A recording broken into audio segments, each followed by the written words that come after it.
Olá, sou o professor Eduardo, da disciplina de oftalmologia da Universidade Federal de Santa Catarina.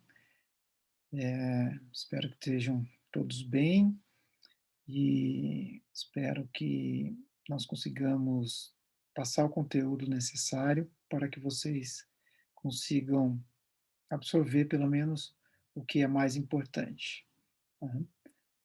Essa primeira aula nós vamos falar sobre anatomia ocular, e então eu vou fazer uma breve passagem sobre toda a estrutura de anatomia do olho e anexo, e nós vamos falar também sobre as estruturas. Lembrando que ao longo do curso vão ser relembrados tudo isso daí, nós vamos falar de tudo. Então, nós vamos falar da córnea, das camadas da córnea. Na aula de córnea isso vai ser repassado, na aula de cristalino, na aula de coroide, na aula de retina.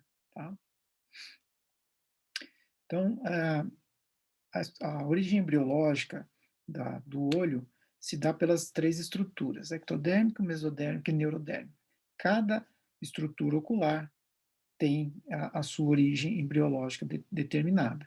Isso é muito importante para a gente conseguir diferenciar alterações oculares e associar com doenças sistêmicas. Então, doenças genéticas, é muito importante essa associação entre uma alteração de uma camada, de um tecido ocular, por exemplo, na formação ocular, na ectoderme, né, que formam, por exemplo, a íris, o corpo ciliar, né, é muito importante associar às outras alterações de origem ectodérmica no restante do sistema, e isso a gente consegue determinar a alteração genética, o nível de alteração e o nome de síndromes e doenças específicas.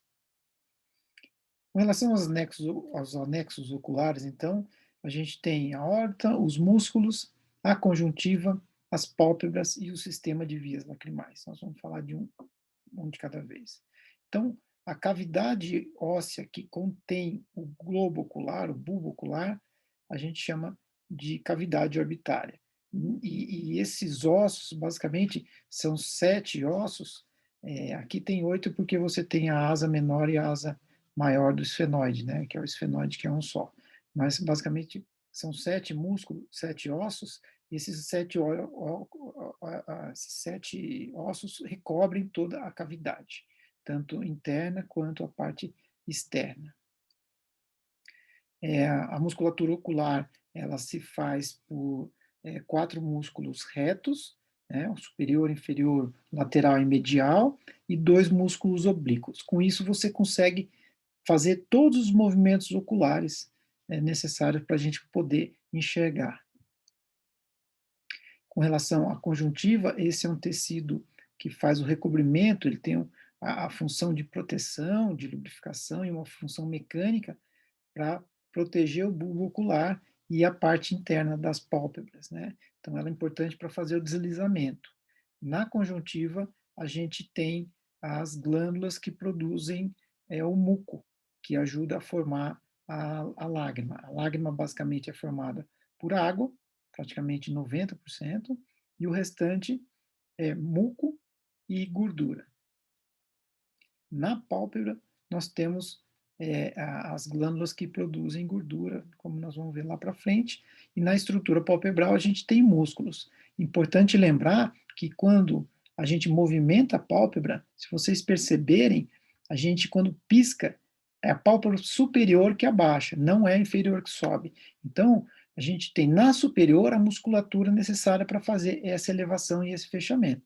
Então, a gente tem o músculo elevador, né, da pálpebra superior, um músculo de Miller, né, e o músculo orbicular para poder efetuar o fechamento. Então, aqui a musculatura importante para a movimentação palpebral. Como eu havia dito, a formação na pálpebra, nós temos glândulas que formam a parte oleosa, ou lipídica da lágrima, e essa camada de gordura ela fica na superfície da lágrima e ela evita a evaporação da lágrima. É muito importante para a qualidade de lubrificação ocular. Em relação à produção, então, da parte aquosa, a parte aquosa da lágrima é produzida pela glândula lacrimal, que fica abaixo da parte da estrutura óssea e no canto lateral. Então, como eu disse, é a pálpebra superior que movimenta quando a gente pisca. E outra orientação importante é que, ao piscar, é a pálpebra superior que mexe, como eu disse. Só que a movimentação não se dá de forma alinhada. Essa é uma onda, vamos dizer assim. Começa mais na parte lateral e joga para a parte medial. Então, o piscar, vamos dizer assim, é nesse sentido. Isso faz com que toda a lágrima corra para o lado, do lado lateral para o lado medial, que é onde estão os canais lacrimais, onde vai ser drenada a lágrima, como nós vamos ver mais para frente. Então, aqui, ó, é o canal, é o sistema de drenagem, que é a via lacrimal, que é o sistema, tem os pontos lacrimais, canalículo lacrimal, sacro lacrimal, conduto nasolacrimal, meato inferior, isso vai dar no nariz. Então, quando a gente pinga um colíriozinho, a gente normalmente sente o gosto no fundo da garganta, porque esse colírio ele passou pela via lacrimal, pelo sistema lacrimal, e foi para o fundo da garganta. Em relação à vascularização, a gente tem a principal é a artéria oftálmica, que é o ramo da carótida interna, e ela emite os ramos da artéria central, da retina e das ciliares, tanto as posteriores curtas quanto as posteriores longas, né? A drenagem do olho se dá por meio das veias central da retina, principal drenagem, das vorticosas, que entra pela esclera, e da veia oftálmica. A drenagem, o olho não contém gânglios linfáticos. A drenagem linfática se dá pela estrutura periocular. Então, a gente tem gânglios pré-auriculares, submandibulares, cervicais, e muito importante, a gente consegue detectar, por exemplo, num caso de uma conjuntivite viral, em que há um infarto dos gânglios, você consegue detectar, principalmente os pré-auriculares aqui, eles ficam infartados e doloridos. Então, paciente com conjuntivite, conjuntivite viral, se você palpa aqui nos pré-auriculares, eles vão estar infartados e doloridos. Então, você palpa, vai ter dor, é um sinal de uma conjuntivite. Isso ajuda a diferenciar também. A inervação motora, praticamente, nós temos o terceiro, o quarto, o sexto e o sétimo par craniano, que fazem toda a movimentação, sendo o principal o óculo motor, que é o terceiro par, que ele faz praticamente a maioria dos movimentos, né? Faltou aqui o quinto par é o trigêmeo, que é o responsável que os pares, pela inervação sensitiva. Então, a inervação sensitiva se dá pelo quinto par, que é o trigêmeo, e ele tem os ramos, né, frontal, lacrimal, não vou entrar muito em detalhe disso, é só uma abordagem mais geral, tá? Com relação às camadas do olho, então eu sempre tento explicar para os pacientes que o olho é uma cebola, então ele tem camadas, né? Só que o centro da cebola é um líquido, é um gel, não é necessariamente, essas camadas não continuam, mas as camadas são basicamente três camadas que formam o olho, né? Uma túnica externa, fibrosa, ela é importante para contenção, tem uma importância de contenção, a túnica média, que é vascular, e a túnica interna, que é nervosa, que é a responsável pela visão, né? Então, aqui vamos falar da túnica externa, né? Basicamente é a córnea, que é na parte anterior, que é transparente, e a esclera, né? Como eu disse, uma função importante de contenção do globo. A córnea na parte anterior do olho é transparente para ter uma função visual também associada. Então, aqui a córnea, as camadas, a espessura, né, tem em torno de meio a 500 micras, meio milímetro. Ela, a principal função óptica dela dela, né, em termos de 43 dioptrias. E em relação às camadas, a gente tem basicamente três camadas da córnea, né? A gente tem na parte de dentro o endotélio, o estroma, que é estrutural, e o epitélio. Entre essas camadas, nós temos as membranas de interface, que é a membrana de Baumann, na parte mais externa, e a membrana de Descemet, na parte mais interna. É como se fosse um sanduíche, e essas membranas servem para manter aderidas essas camadas, né? Em relação à esclera, de novo, é uma estrutura mais resistente que a córnea, basicamente é a mesma constituição, é colágeno, né, tanto a córnea quanto a esclera, a distribuição das fibras de colágeno que permite essa transparência da córnea, diferentemente da esclera que tem um aspecto esbranquiçado. Com relação à túnica média ou túnica vascular, como o próprio nome diz, ela é importante pela distribuição da vascularização do olho, principalmente da retina, da parte interna, da camada interna, que é a retina, né? Então, você tem uma área bem vascularizada, ou o que a gente chama de úvea, e a gente divide essa úvea basicamente em três. A parte anterior, a intermediária anterior, que faz parte aqui a íris e o corpo ciliar, a intermediária e a posterior, né? Então, a íris, né, faz parte da uva, dessa camada intermediária, camada média, né? Então, ela tem fibras no sentido radial e fibras no sentido do esfíncter. Então, na área central aqui, as fibras são em forma de esfíncter. Então, ela faz a constrição, ela fecha para fechar a pupila. Então, esses músculos são importantes no fechamento da pupila e os músculos radiais, seguindo até o desenho aqui da coloração, os sulcos da coloração, ela, na hora que contrai, ela provoca abertura ou dilatação da pupila, ou midríase, né? Midríase, pupila dilatada, miose, fechamento da pupila.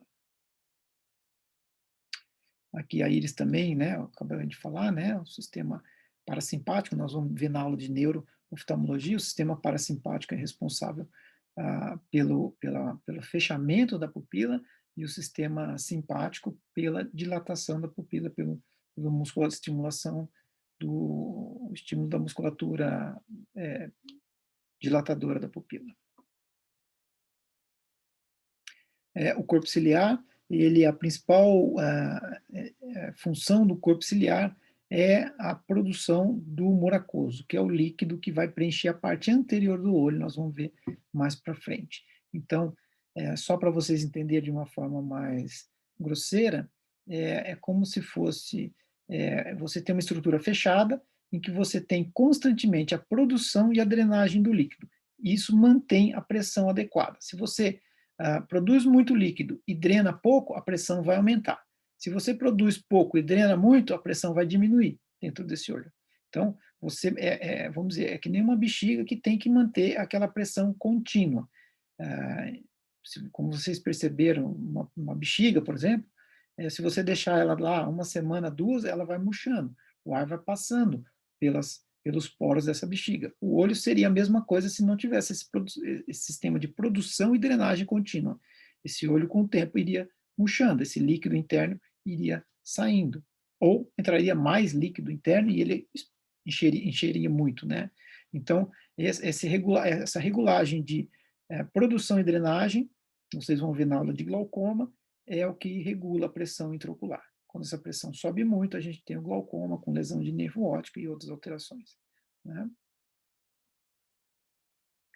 Então, aqui as viscosidades, as varicosidades, né, a parte rugosa do processo ciliar, né? E outra função importante ela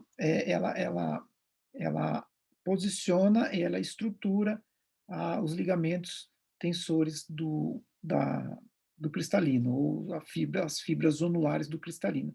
Então, o cristalino é uma estrutura que fica praticamente boiando, só presa por esses ligamentos, né? Então, a musculatura ciliar, né, o corpo ciliar, principalmente a musculatura ciliar, ela é responsável por afrouxar ou esticar essas fibras, o que faz com que o cristalino mude a sua conformação, fazendo o processo de acomodação. Nós vamos ver isso com calma mais lá para frente, tá? Então, basicamente, essas duas funções do corpo ciliar, produção de líquido e acomodação. Em relação, então, de novo, a coroide, a túnica média, a parte posterior, então, a gente tem toda a vascularização que permite a manutenção tanto da esclera quanto da retina. Então, aqui a túnica nervosa, né, que é a retina e o epitélio pigmentado da retina, mas basicamente a gente fala em retina. O que é a retina? a grosso modo, imagina uma máquina fotográfica com um filme dentro dela. O filme é a retina. Então, se você tira uma foto com essa máquina sem filme, você não vai revelar imagem alguma. Então, todo o sistema ocular funciona para que a imagem chegue na retina de forma nítida, né? Então, se você tem alguma alteração impedindo essa imagem chegar nítida, uma catarata, uma opacidade de córnea, você vai ter uma imagem ruim. Se você tiver alguma doença na retina, você vai ter uma imagem ruim, né? Importante lembrar que a retina é um prolongamento dos axônios do cérebro, então é um tecido nervoso. Uma vez danificada, não tem mais recuperação. Então é um tecido muito delicado, é um tecido muito sensível e fundamental na promoção da visão. Então, aqui a retina, como eu acabei de dizer, né, é uma origem neuroectodérmica e, basicamente, prolongamento de axônios do cérebro. Isso foi as 3 camadas. Agora vamos falar dos espaços internos. Como eu falei, é igual uma cebola, são camadas, só que dentro ela é preenchida por gel e por líquido, né?